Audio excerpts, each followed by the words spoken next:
அசூரனின் பதுமையவள் 93. சரி, இன்னும் ஒரு தடவை முயற்சி செய்து பார்க்கலாம் என்ற நினைப்போடு சிவாவிற்கு மறுபடியும் அழைத்தான் ஆதி. இப்போது அழைப்பை எடுத்த சிவா, எதற்காக மாறி மாறி அழைச்சிக்கிட்டே இருக்க என வள்ளென்று விழுந்தான். சிவா இதுபோல் பேசுவது ஆதிக்கு புதிது. இருந்தாலும் வேலை டென்ஷனில் இருப்பான் போல என்று நினைத்து கொண்டான் தனக்குள். சரி சரி, கோபப்படாத. இன்னைக்கு அத்தையும் மாமாவும் எங்க வீட்டுக்கு வந்திருந்தாங்க. மாமா நீ ஏதோ கடலூர் டெண்டர் ஏலத்திற்கு போயிருப்பதாக சொன்னார். அதனால்தான் உன்கிட்ட அதை பற்றி கேட்க அழைத்தேன் என்று பொறுமையாக பேசினான். இப்போது சிவாவிடம் சிறிது அமைதி. பின் தன் அமைதியை கலைத்தவன், நான் வேறு ஒரு விஷயமா இங்க வந்திருக்கேன் ஆதி. அதை இப்போது என்னால் உன்கிட்ட சொல்ல முடியாது. புரிந்து கொள்வாய்னு நம்புறேன் என்று சொல்லிவிட்டு இவனிடம் ஒன்றும் கூறாமல் வைத்துவிட்டான். சிவாவின் இந்த போக்கு அவனுக்கு புதியதாக தெரிந்தது. சிறிது நேரம் யோசித்தவன் அலுவலகம் செல்வதற்காக கீழே வந்தான். அவனை பார்த்த ராணி, என்னப்பா உன் நண்பன் என்ன சொல்றான் என்று அவர் கேட்டதும் இவனோ திருதிருவென்று முழிக்க ஆரம்பித்தான். என்ன அத்தை சொல்றீங்க என்று ஆதி கேட்கவும், இப்போது நீ சிவாவிடம் தானே பேசிக்கிட்டு வர்ற, அதைத்தான் கேட்டேன் என்றவர் உங்களை பற்றி அனைத்து விஷயங்களும் எனக்கு தெரியும் என்ற ரீதியில் அவனை பார்த்தார். அவனுக்கு ஏதோ ஒர்க் டென்ஷன் அத்தை என்றவன் விஸ்வநாதமூர்த்தியிடம், நீங்களும் அவனிடம் ஏதேனும் கேட்டு தொந்தரவு செய்யாதீங்க மாமா என்று கேட்டுக்கொண்டான். அவன் மொழியை கேட்டு, இருவரும் சேர்ந்து ஏதோ செய்யறீங்கன்னு மட்டும் தெரியுது என்றவர் ஆம்பலிடம், பாப்பா ஆதிக்கு உணவு எடுத்து வைக்கலையா, அவர் சாப்பிடதானே நிறுவனத்தில் இருந்து வந்திருக்கிறார் என்று குரல் கொடுத்தார். அதுவரை அழகியிடம் பேசி கொண்டிருந்தவள், இதோ அப்பா என்றவள், வாங்க ஆதி, நான் உணவை எடுத்து வைக்கிறேன் என்று கூறி அழைத்தாள். இல்லை வேண்டாம் அண்ணி, நான் வெளியே பார்த்துக்கிறேன் என்று சொல்லி வெளியே செல்ல போனவனை தடுத்த ராணி, இன்று நாங்களும் வந்திருக்கிறோம் அல்லவா, அதனால் எங்களுடன் அமர்ந்து சாப்பிடு என்று அவனை வம்படியாக அழைத்தார். பெரியவர் பேச்சை மீறினால் நன்றாக இருக்காது என நினைத்தவன் உணவு மேஜையில் சென்று அமர்ந்தான். அவனுக்கு எதிர்த்த இருக்கையில் அமர்ந்திருந்த விஸ்வநாதமூர்த்தி அவனை ஆராயும் பார்வை பார்த்தார். அதில் ஆதியின் அடிவயிறு சில்லிட்டது. இவர் ஏன் என்னை இப்படி பார்க்கிறார்? நம்மை பற்றி ஏதாவது கண்டுபிடித்து விட்டாரா? அடே சிவா, என்னிடம் அடிக்கடி உன் தந்தையை ஹிட்லர்னு சொல்லுவாயே, அது நிஜம்தான் போல என்று நினைத்து கொண்டான். என்னை பார்த்து எதற்காக பயப்படுற ஆதி? என் கையில் துப்பாக்கி எதுவும் இல்லையே என்று சொல்லிவிட்டு பெரிய ஜோக்கை சொன்னது போல சிரிக்க ஆரம்பித்தார் விஸ்வநாதமூர்த்தி. இப்போது அதற்கு சிரிக்க வேண்டுமா அல்லது சிரிக்கக்கூடாதா என்ற எண்ணத்தில் சிரிக்கவும் முடியாமல் அழவும் முடியாமல் அவரை பார்த்து கொண்டிருந்தான். ஆதியின் முகபாவத்தில் அருகில் உண்டு கொண்டிருந்த அழகிக்குதான் சிரிப்பு வந்தது. ராணியோ இது ஜோக்கா என்ற ரீதியில் தன் கணவனை பார்த்து வைத்தார். அனைவருக்கும் உணவை எடுத்து வைத்த ஆம்பல் தானும் உண்ண அமர அவளை பார்த்த விஸ்வநாதமூர்த்தி, நம் நிறுவனத்திற்கு இப்போது எல்லாம் நீ வருவதே இல்லையே பாப்பா என்றார். எங்க அப்பா, எனக்கு அங்கே வருவதற்கு நேரமே கிடைக்கல என்று அழுத்து கொண்டாள். நானும் இப்போதெல்லாம் நிறுவனத்திற்கு செல்வது இல்லை பாப்பா, ஆனால் அங்கே என்ன நடக்குதுன்னு எனக்கு நல்லாவே தெரியும் என்றார் ஆதியை பார்த்து கொண்டே. அதில் ஆதிக்கு புறையேற ஆரம்பித்தது. அவன் இரும்ப ஆரம்பித்தான். அவன் அருகில் அமர்ந்திருந்த அழகி தண்ணியை அவனிடம் நீட்டி, பார்த்து சாப்பிடு அண்ணா என்றால் தண்ணியை வாங்கி குடித்தவன் அதை கீழே வைக்கும் போது விஸ்வநாதமூர்த்தியின் பார்வை இன்னும் தன்னை நோக்கிதான் உள்ளது என்பதை உணர்ந்து அவன் அதன் பிறகு தன் தலையை தூக்கவே இல்லை. வேக வேகமாக சாப்பிட்டு விட்டு மேஜையில் இருந்து எழுந்த ஆதி, எனக்கு நேரம் ஆயிடுச்சு, நான் கிளம்புறேன் என்று அனைவரிடமும் பொதுப்படையாக கூறினான். அப்போதுதான் சாப்பிட்டு எழுந்த விஸ்வநாதமூர்த்தி, வேலைதான் முக்கியம், நீங்க உங்க வேலையை பாருங்க தம்பி என்றார்.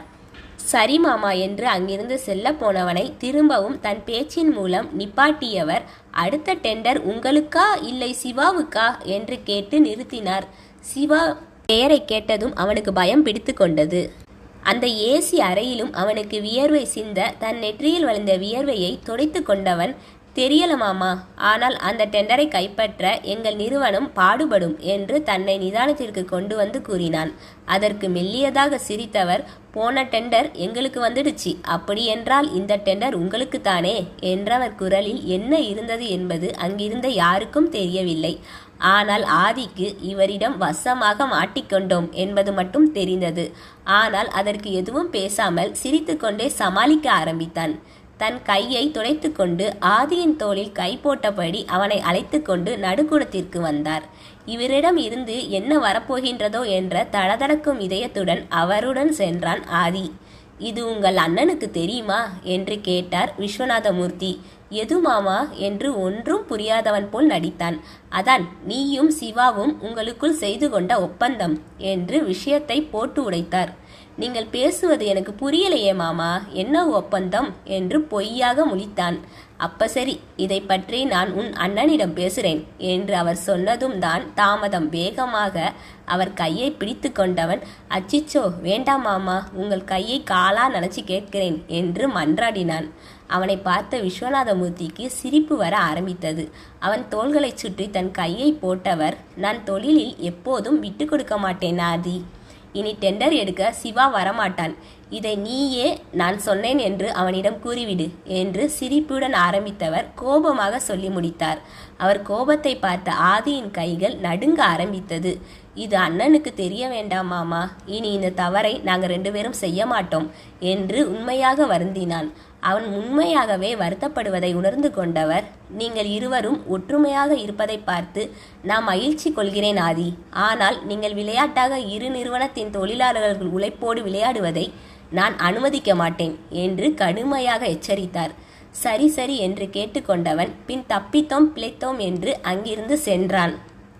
ஆதிக்கும் சிவாவுக்கும் நடுவே ஒரு டீல் இருந்தது. அதாவது இந்த முறை ப்ராஜெக்டை சிவா கைப்பற்றினால் அடுத்த முறை ப்ராஜெக்ட் ஆதிக்கு கிடைக்கும். இது இவர்களுக்குள் ஒரு நட்பு ஒப்பந்தம். சந்தேகம் வராமல் இருக்க சில நேரம் ஒரு தடவையை 2 தடவையாக மாற்றிக்கொள்வர். அதாவது தொடர்ந்து 2 முறை மூர்த்தி நிறுவனம் கைப்பற்றினால் அடுத்த 2 முறை பாண்டியன் நிறுவனம் அந்த ப்ராஜெக்டை கைப்பற்றும். இது இவர்களுக்குள் ஒரு ஒப்பந்தம். தான் மகிழ்ந்தில் சென்று கொண்டிருந்தவன் இதை எப்படி அவர் கண்டுபிடிச்சார் என்று வாய்விட்டு புலம்ப ஆரம்பித்தான் ஆதி. இங்கு தன் மகளிடம் இருந்து விடை பெற்ற விஸ்வநாதமூர்த்தி இன்னொரு நாள் மாப்பிள்ளை இருக்கும்போது வரேன் பாப்பா என்று கூறி விடை பெற்றார். ஆனால் ராணியோ அவருடன் செல்லாமல் தன் மகளுடன் மருத்துவமனைக்கு செல்ல தயாரானார். மூவரும் மருத்துவமனைக்குள் சென்றனர். ஆனால் ஆம்பலின் நினைப்பு அனல்விழியிடம் இருந்தது. அவன் எங்கேயாவது நிற்கின்றானா என பார்த்து கொண்டே வந்தாள். அவள் கண்களுக்கு அவன் தட்டுப்படவே இல்லை என்றாலும் அவள் மனமோ அவன் இங்குதான் எங்கேயோ இருக்கின்றான் என அடித்து கூற ஆரம்பித்தது. உள்ளே மருத்துவமனிடம் மூவரும் சென்றனர். ஆம்பலுக்கு அனைத்து பரிசோதனையும் செய்துவிட்டு ஸ்கேன் செய்து குழந்தையின் இதய துடிப்பை சரிபார்த்தார்.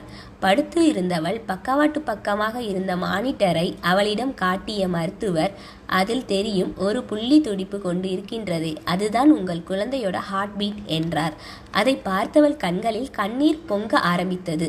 தன் கண்கள் விரிய அதை பார்த்து கொண்டிருந்தவளுக்கு தெரியவில்லை.